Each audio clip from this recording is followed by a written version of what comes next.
राजस्थान में भीषण गर्मी और लू का प्रकोप जारी है। ऐसे में जयपुर के हाथी गांव में हाथियों को गर्मी से राहत देने के लिए खास इंतजाम किए गए हैं।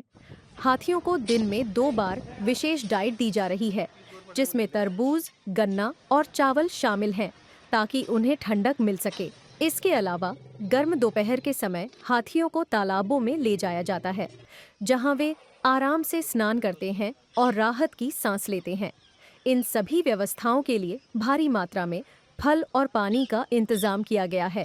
वन विभाग और महावतों की टीम लगातार इन जीवों की देखरेख कर रही है, ताकि वे इस गर्मी में सुरक्षित और स्वस्थ रह सकें। गर्मी को देखते हुए हर साल इसी तरीके से हाथियों की जो देखभाल होती है वो यही रहती है कि जो रोज आमिर के लिए हाथी जाते हैं, आधे हाथी एक दिन जाते हैं और आधे हाथी एक दिन की छुट्टी रहती है। जिस दिन की वो छुट्टी रहती है उस दिन उनका रेस्ट रहता है।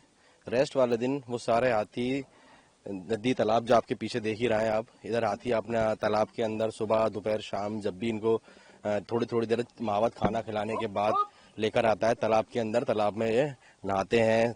पानी से इनको बहुत ज़्यादा ठंडक मिलती है और ये नहाते, सुबह भी नहाते हैं, फिर दोपहर में भी नहाते हैं और शाम को भी नहाते हैं तालाब के अंदर। और साथ साथ इनको जो खाने पीने के अंदर जो हम गर्मियों में विशेष तौर पे ध्यान रखते हैं कि गर्मी में इनको किस तरीके का खाना दिया जाए, तो जो मौसमी फल होते हैं, जिस तरीके से अभी जो तरबूज है और खरबूज है, ये सारी चीज़ें हैं, केला है, इन सबको वो चीज़ें, गन्ने हैं, ये सारी चीज़ें दी जाती हैं। गन्ना तो प्रॉपर हाथियों को दिया जाता है। रोज इनकी जो डाइट होती है उसके अंदर गन्ना इनके मुख्य रूप का खाना होता है। और उसके साथ साथ गर्मियों में जो फल हैं और ठंडी चीज़ें हैं, रंचका है, वो सारी चीज़ें इनको दी जाती हैं। तो गर्मियों में भी इनको विशेष तौर पे ख्याल रखा जाता है कि तापमान जैसे जैसे बढ़ेगा, जैसे जैसे गर्मी बढ़ती है, तो हाथी का भी दिमाग शांत रहना चाहिए गर्मी के अंदर। तो गर्मी में दिमाग शांत जब ही रहेगा जब वो बिल्कुल आराम करेंगे। गर्मी में इतना ज़्यादा कुछ काम होता भी नहीं है हाथियों का, और ज़्यादातर वो हाथी रेस्ट ही करते हैं गर्मियों में।